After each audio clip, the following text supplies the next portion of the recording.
नमस्ते। तो चलिए आज हम 2026 के भारतीय गोल्ड मार्केट को डीकोड करते हैं, खास तौर पर एक निवेशक के नजरिए से। जानते हैं, ये एक बयान ही पूरे खेल को बदल देता है। मतलब अब सोना सिर्फ मुश्किल वक्त का सहारा नहीं रहा, बल्कि ये पोर्टफोलियो का एक बहुत ही सोचा समझा एक स्ट्रेटेजिक हिस्सा बन गया है। तो आज हम क्या क्या देखने वाले हैं? सबसे पहले सोने की इस नई भूमिका को समझेंगे। फिर हाल में जो गिरावट आई उसके पीछे की वजह जानेंगे। भारत की अपनी डिमांड गोल्ड को कैसे सपोर्ट करती है वो देखेंगे। फिर कुछ जरूरी प्राइस लेवल्स, एक इन्वेस्टर का गेम प्लान और आखिर में क्या जोखिम है और हमारा फाइनल टेक अवे क्या है। तो चलिए पहले हिस्से से शुरू करते हैं। सोने की ये नई रणनीतिक भूमिका आखिर है क्या? ये स्लाइड सोने और चांदी के बीच का फर्क बिल्कुल साफ साफ बता देती है। देखिए, सोना आपके पोर्टफोलियो का एक स्टेबलाइजर है, एक एंकर है। ये वेल्थ को प्रोटेक्ट करता है और इसे मुख्य रूप से सेंट्रल बैंक की खरीदारी चलाती है। वहीं दूसरी ओर चांदी एक अपसाइड किकर की तरह है, मतलब उसमें ग्रोथ की संभावना ज्यादा है। इसे इंडस्ट्रियल डिमांड चलाती है। तो दोनों की भूमिका एकदम अलग है और ये समझना बहुत जरूरी है। अब उस सवाल पर आते हैं जो शायद हम सबके मन में है। हाल ही में सोने की कीमतें गिरी क्यों? जैसा कि स्लाइड कहती है, ये एक हेल्दी करेक्शन था, कोई ट्रेंड रिवर्सल नहीं।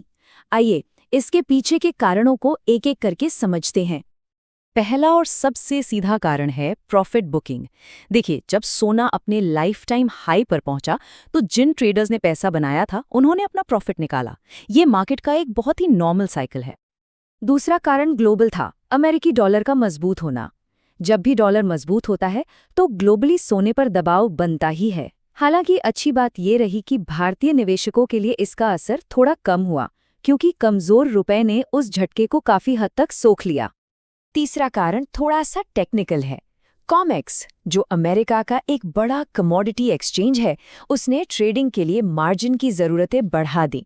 अब इससे हुआ ये कि जिन ट्रेडर्स ने ज़्यादा उधार लेकर यानी लीवरेज पर पोजीशन ली थी, उन्हें अपनी पोजीशन बेचनी पड़ी, जिससे मार्केट में बिकवाली और बढ़ गई। और चौथा कारण था टेक्निकल।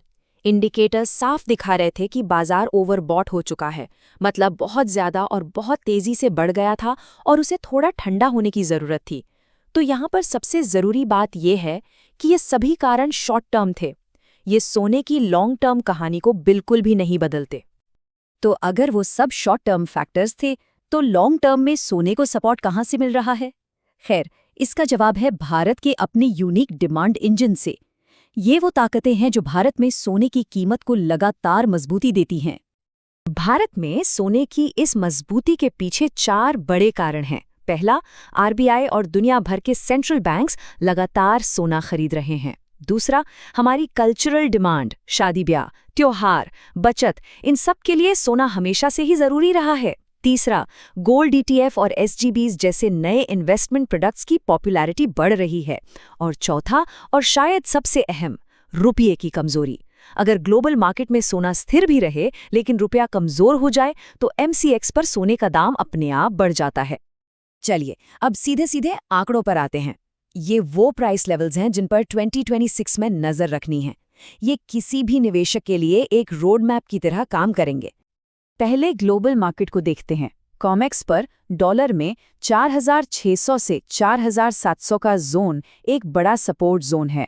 वहीं ऊपर की तरफ 4850 से 4950 एक रेजिस्टेंस जोन है, जहां जाकर कीमतें रुक सकती हैं। लेकिन हम भारतीय निवेशकों के लिए सबसे जरूरी है एमसीएक्स के लेवल्स, जो रुपए में है।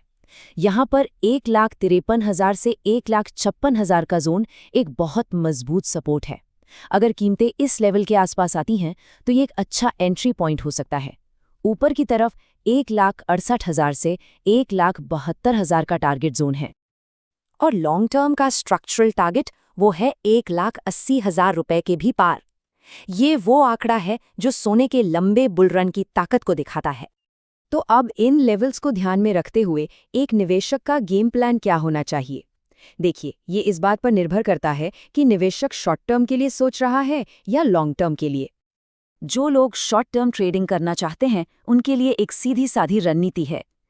1,53,000 रुपए से 1,56,000 रुपए के बीच एंट्री करें, 1,50,000 रुपए के नीचे एक सख्त स्टॉप लॉस रखें, 1,60,000 रुपए पर कुछ प्रॉफिट बुक करें और फिर 1,68,000 रुपए के ऊपर पूरी तरह से बाहर निकलने की योजना बना सकते हैं। मीडियम और लॉन्ग टर्म निवेशकों का नजरिया वो बिल्कुल अलग है। मीडियम टर्म वाले ETF या फ्यूचर्स का इस्तेमाल कर सकते हैं और हर गिरावट पर थोड़ा थोड़ा खरीद सकते हैं। लेकिन लॉन्ग टर्म निवेशकों के लिए SGBs यानी सॉवरेन गोल्ड बॉन्ड्स सबसे अच्छा ऑप्शन है, क्योंकि उन पर अतिरिक्त ब्याज भी मिलता है। उनकी स्ट्रैटेजी होनी चाहिए होल्ड थ्रू साइकिल्स, मतलब हर उतार चढ़ाव में बने रहना, न कि मार्केट को टाइम करने की कोशिश करना। हर इन्वेस्टमेंट की तरह सोने में भी कुछ जोखिम तो हैं ही, तो चलिए उन पर एक नज़र डालते हैं और फिर इस पूरे विश्लेषण को समेटते हैं। कुछ चीज़ें हैं जिन पर हमेशा नज़र रखनी चाहिए, जैसे अगर रुपया अचानक बहुत ज़्यादा मजबूत हो जाए या दुनिया भर में ब्याज दरें तेज़ी से बढ़ने लगें तो सोने पर इसका असर पड़ सकता है। साथ ही ये भी एक जोखिम है कि कहीं कोई अपने पोर्टफोलियो में बाकी ज़रूरी एसेट्स के मुकाबले सोने में बहुत ज़्यादा पैसा न लगा दे। तो सवाल ये है कि पोर्टफोलियो में कितना सोना होना चाहिए। इस स्रोत के हिसाब से एक आदर्श आवंटन 15 से 25% के बीच होता है।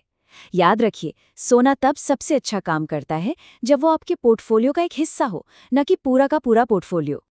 और आखिर में इस एक बात के साथ इस विश्लेषण को खत्म करते हैं। सोना सिर्फ आपकी परचेजिंग पावर यानी खरीदने की ताकत को ही नहीं बचाता। भारत में ये उससे कहीं बढ़कर है। ये मन की शांति की रक्षा करता है। अब सवाल ये है कि क्या 2026 में ये स्ट्रैटेजिक एसेट आपके पोर्टफोलियो को वही शांति दे पाएगा? ये एक ऐसा सवाल है जो हर निवेशक को खुद से पूछना होगा।